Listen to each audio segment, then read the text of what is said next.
and welcome to Thursday evening's debate. With me here in the studio, Danny Higginbotham and Liam Rosenior. And you might have heard that Ole Gunnar Solskjaer has got the Manchester United manager's job full-time. We all know how well he's done since he took over as caretaker, but what does he need to do next in order to get Manchester United back to where they feel that they belong? A couple of players who made fantastic debuts for England, Callum Hudson-Odoi and Declan Rice, back in action for their clubs this weekend. But what does the future hold for them? And, of course, with the Premier League returning this weekend, it means it's back to the title race. Liverpool's second up this weekend, which means that Manchester City have the opportunity to go back to the top of the table. And we'll get the guys' thoughts on how they think the top four will look come the end of the season. Gordon Taylor making way at the PFA. So how do they make it more relevant to today's footballer? We'll be asking those questions, and you can get yours into us as well at Sky Sports PL using the hashtag #TheDebate. You know, when people get a new job and they say it's the dream job they've had and they've always dreamt about or play for that club or manage this club, that's more true to me than to anyone. This has been my, of course, ultimate dream all the time. Maybe a naive dream, but I've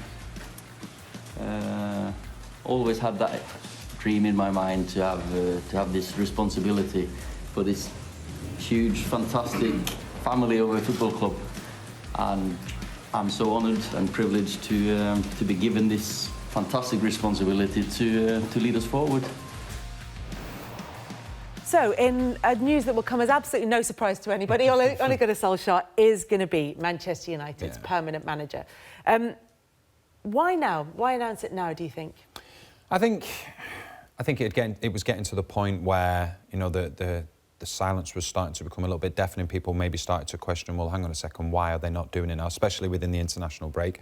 I think it now gives time for everybody involved at the football club to start looking at players, who they want to bring in, because as much as you may want to bring a player in, and as much as somebody at the club might turn around and say, well, Solskjaer's going to be staying at the football club, you know, until it's done and dusted, any incoming players will probably be a little bit wary. So I think it's been done with that in mind, and enables them now to maybe look for a director of football and start to identify the players that they need to bring in.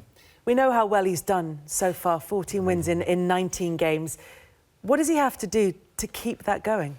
Yeah, well, I think the most important thing, if you're talking about bringing players in, is make sure you get in that top four, because Champions League football is what every player wants to do, especially at that top level, high bracket. We already know Manchester United are one of the biggest clubs in the world, but that extra attraction of guaranteed top Champions League football is that's the type of player that they want to bring to the club. So in the short term, he needs to concentrate on doing what he's already done, which is he's reinvigorated the whole football club. He's brought in staff that understand the club. I think Mike Phelan's been an absolutely outstanding addition to that coaching group. He understands the club. You've got people like Michael Carrick, and people like Paul Pogba, Jesse Lingard, Marcus Rashford have worked with him before. So there's a common thread running through Manchester United, and I think that's really important, that if they do appoint a technical director, they go with someone, again, who understands the identity of the club, what's expected of that club, which is to win football matches and win them playing a certain type of football, which hasn't been there for a very, very long time since Alex Ferguson left. So in the short term, he needs to concentrate on getting in that top four, and then the next part is recruitment and getting in the right place to take the club to challenge the likes of Liverpool and Manchester City. And given that Champions League football is at stake, whether that's through the league or whether that is through winning the Champions League, both of those possible at this stage for Manchester United, how does he keep the record going this season? We're talking about longer term issues. We're talking about what he does in the summer. But between now and the end of the season, as permanent manager, he may well have more gravitas, more pull with the players, but there will be more pressure on him now, won't there? I think there will be more pressure on him, but one of the things I would say with Solskjaer, he was at the club through an unbelievable time where there was pressure on him constantly, and I think that's actually taking the pressure off him when he's walked back into the football club. He's been there as a coach, albeit for the reserve team, but he knows what it takes to be at that football club, whether it be as a player or now as a manager. You've got Mike Phelan, as Liam was quite rightly saying, had success there as a player, but then also had great success as assistant manager to Sir Alex Ferguson. Michael Carrick, been there, done it, won everything with the football club. The biggest thing and the biggest issue that they have to look at in the summer, and this is something that from the outside when you're looking in as a supporter, you look at players that have come in over recent years. No problem with the players that have come in, but there's been no rhyme or reason why they've been brought into the football club. You look at Di Maria, you know, everybody says at the time you thought, brilliant, he's going to be an outstanding signing. 2014 Champions League final, got man of the match, playing in a certain position. He was absolutely outstanding. Then joins Manchester United, and Van Gaal plays him in a completely different position. Sanchez is brought into the club and you're thinking, wow, another great signing, played in a completely different way than what he does at Arsenal. What United now have, I believe, under Solskjaer is an identity. They've not had an identity for so long, so what you're doing was bringing players from here, players from there, that were excellent at the club that they were at, but then brought to United and played in a completely different position. Whereas with Solskjaer, he's got an ideal plan. We've seen it firsthand how he wants to play. So you know that when a player comes in, he's coming in for a specific purpose, not because he's a big name, not because he'll get the fans off their seat, but because he will actually be integral to what is a collective on the pitch. The point that Danny makes about identity can also be seen in the style of football that Ole Gunnar Solskjaer is playing at times. It's not just about the improvement in results since he came into the club. It's also about the way that he's changed how they play. However, not everyone is on board with Solskjaer's message. Louis van Gaal says, yeah, it's part of the bus. Yeah, no, Manchester United teams have already been built under Sir Alex Ferguson to be outstanding counter-attacking team with pace, being able to go. And what the difference I see between even Van Gaal's team, I remember Van Gaal's teams play outstanding coach, but possession-based, very slow build-up. Maybe on the continent it works better, but in England that style of football didn't work. What Manchester look like to me now is a team that are direct. And when I say direct, when the ball goes wide, they get crosses in the box, they get numbers in the box. That's what Sir Alex Ferguson's teams were built on. I don't talk about direct being long balls, but they try and score goals as quickly as possible to get from A to B. The problem under Mourinho was he was a counter-attacking coach, but his wingers would be back marking their fullbacks back in line with their own fullbacks. So they didn't have time to get from A to B quick enough. The biggest change I've seen is, yes, they're still playing on a counter-attack, but like some Martial, Rashford, Lingard, they're so much higher up the pitch to be able to go and attack in counter-attack situations a lot quicker, and that's why they're scoring so many more goals. And conceding fewer as well, Danny. Well, I think from Mourinho's perspective, if you go back to the summer, you know, it was well documented that he wanted to bring in another centre-back. Because he didn't get that centre-back in, the biggest problem that he had, and we can see here, is that he tried to be defensively stronger. Well, you know, you look at the amount of goals he conceded compared to Solskjaer. The problem was then, because he was trying to be defensively stronger, because he didn't trust the defensive shape of the team, it meant that, like Liam's just said, your likes of Rashford, Lingard, they were all playing 10 or 15 yards deeper. So therefore, Lukaku, who I felt really sorry for at the time, he was isolated, so the ball was continuously coming back. Whereas now we see more often than not, you look at the great teams in the Premier League at the moment, Manchester City, Liverpool, you know what they're trying to do within 5 minutes. You didn't know that with United up until 60, 65 minutes, where you do now. It's, you know, you have your box, you have your two defensive midfielders, your two centre-backs, full-backs give the width, your front three really close together, Pogba getting a licence to go and join in. And there's a method behind what they're trying to do, whereas as a supporter, for a number of years, you've watched United, you didn't know what to expect, you didn't know what the system was going to be, you didn't know what the lineup was going to be. More often than not now, you know the way that United are going to play. And people talk about the United way, the West Ham way, the Forest way over the years. Times change, so it's not necessarily, well, it's 4-4-2 getting crosses into the box. It's quite rightly, like Liam said, being on the front foot. And the best case for United, best case of their defence is to attack. You're pressing high up the pitch, the opposition don't get an opportunity to get near your goal. So it's very much role reversal with what Solskjaer's doing compared to what Mourinho did. You've talked a lot about the need for them to have an overall vision. When Sir Alex Ferguson left, David Moyes came in. Then they went for experienced, tried and tested trophy winners in Van Gaal and Mourinho. With Ole Gunnar Solskjaer coming in, it looks as though Manchester United have taken a different tack. So who's determining what their overall vision is now? Is it the Solskjaer way, or do Manchester United have a longer-term view that Solskjaer has to fit into? I don't think for 1 minute when he was given the job on a caretaker basis that anybody thought he was going to get the job permanently. And so they may have had one plan in place, but now because he's done as well as he's done, I think you have to understand and respect what he wants to do. If you're going to get a director of football, you only have to look at some of the top teams in Europe. You look at Dortmund, you look at Sevilla going back a while, you look at Barcelona. They all have directors of football that have an association with the club, have played for the club, know what it means to play for the club. And the biggest problem that I think the likes of Moyes, Mourinho and Van Gaal had was that there was no middleman.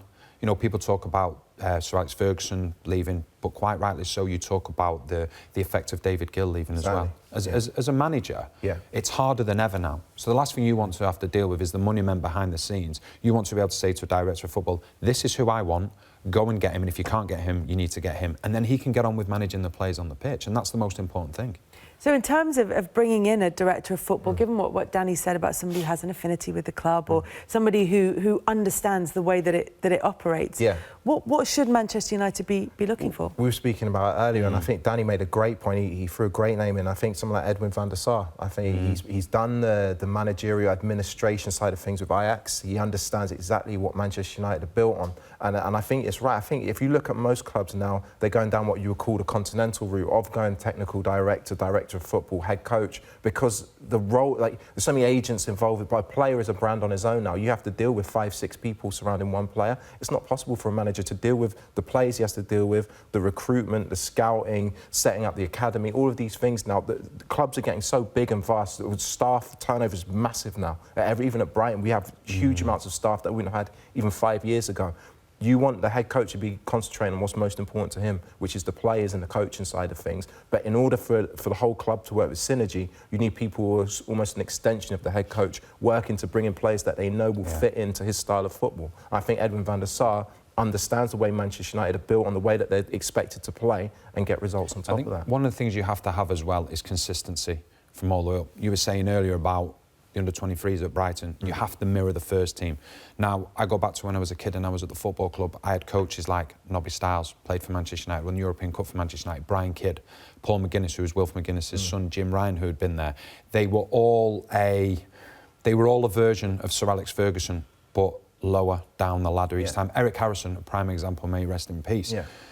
What he did, he created players, you know, we know the class of 92, but there was various other players as well. He created players that he knew when Sir Alex Ferguson went to him and said, are these players ready? He'd be like, absolutely. They know how the first team play. We don't play a different way, whereas it seems to have been very disjointed over recent seasons at United, where you'll have one level of players, the younger group playing one system, then another one playing another system, and there was no continuity, there's no conveyor belt enabling players to go through. I think the beauty of Solskjaer not only playing at the football club, but being there as a coach of the reserves, the under-23s, he knows how it works. He's not afraid. You go. The prime example for me was Paris Saint-Germain away. They had the opportunity in the last few minutes. A lot of managers would have said, well, right, what we're going to do, we're going to put Smalling up front, we're going to play the ball long to him, we'll play off second balls and maybe bring Rocco in at left-sided centre-back. He didn't. He brought in a youngster in Chong and he brought in a youngster in Greenwood and said, right, OK, this is how we're going to do it. And it worked really well for him, and he waxes lyrical about the young players. Garner, who was given his debut at Crystal Palace.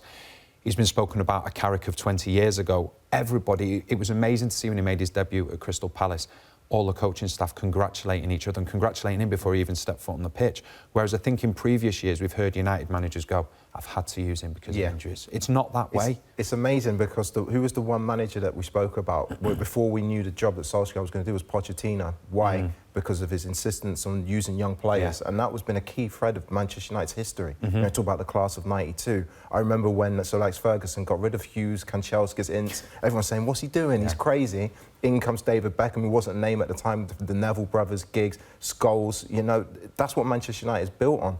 And I think a lot of fear lower down in the Premier League's come into it as well, in terms of we need to stay in the league. But if you do build long-term and you do put your faith and trust with young players and a coach that understands the way that the club is expected to play, you can get long-term results. And I think Manchester United, that's why they're finding their identity again. Is it important to tie, and they've started to do this, Manchester United, to tie those young players down to long-term contracts? 100% it is, but I think also what you'll find now is that in the summer when they do the transfer dealings, if there's a young player, if it's a Chong, if it's a Greenwood, if it's a Garner, if it's a Gomez that are coming through, they won't block their pathway. They won't go, tell you what, we need a quick fix. We'll go out and spend £50 million on a player. They'll probably say, hang on a second, we've got these players now coming through. And this is where it goes back to understanding the identity of the football club. Solskjaer's been there and done it at the football club when he came in 96 after the Euros.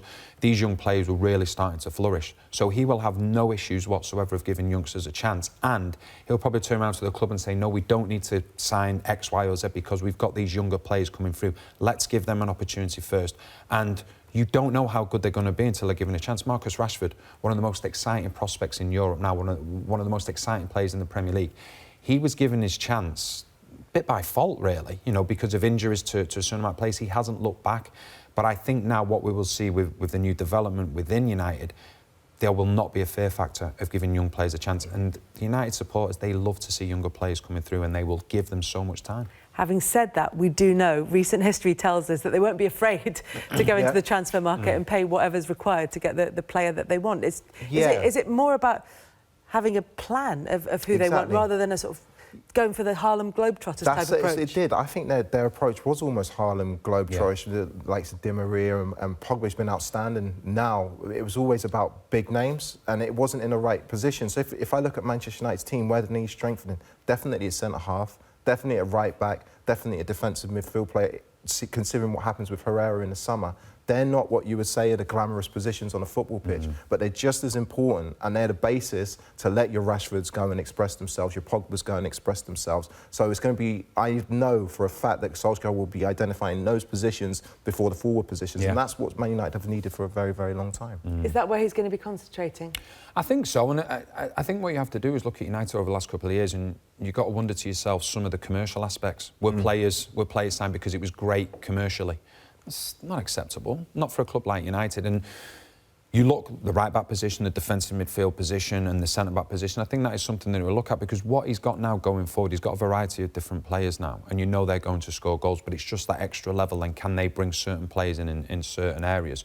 And what I think you are going to find is that players will come in that have played at other football clubs, obviously, that have stood out at other football clubs, and coming to United and playing that same position instead of bringing in a Champions League winner who got man of the match in the Champions League final and then playing him on the opposite side of the pitch and higher up the pitch. It makes no sense. If you're going to bring a player and you bring him because of what he's done at his previous club, and he's going to fit the way that you play. And I think under Solskjaer, I think under Mike Finn as well, the experience they have, obviously one as a player more so at United and one as a coach more so at United, they know exactly what's expected, and they'll be getting down to work now. I'm sure they'll have a list of names already. There's no doubt about it. His first game as the full-time manager of Manchester United is going to be against Watford. Yeah. It's not the easiest of games for Manchester, given the results that they had going into the international break. I think everybody will be keeping a very keen eye on this game. I think the one thing with United is that when you have constant success, everybody tries to beat you down. It's the way it is. Liverpool had it in the 78. It's the way that it is, and United are starting to get that back a little bit now, and everybody will be thinking, OK, can Watford go there? Can they spoil the party? Because there's no doubt about it. It's going to be an unbelievable party atmosphere. I think his first game since being brought in as the full-time manager, but not just that. They've lost, obviously, the last two. What's the reaction from that? I do think there needs to be an element of realism with disappointment as well, in that Manchester City and Liverpool, Klopp and Guardiola have had 2-3 years to build what they have. And I think there needs to be an element of realism. And yes, everything's great at the moment, but Ole Gunnar Solskjaer is going to need time to get to that level of consistency. Obviously, I think they've got the most points since he's come in as a short-term fix or measure when he first came in.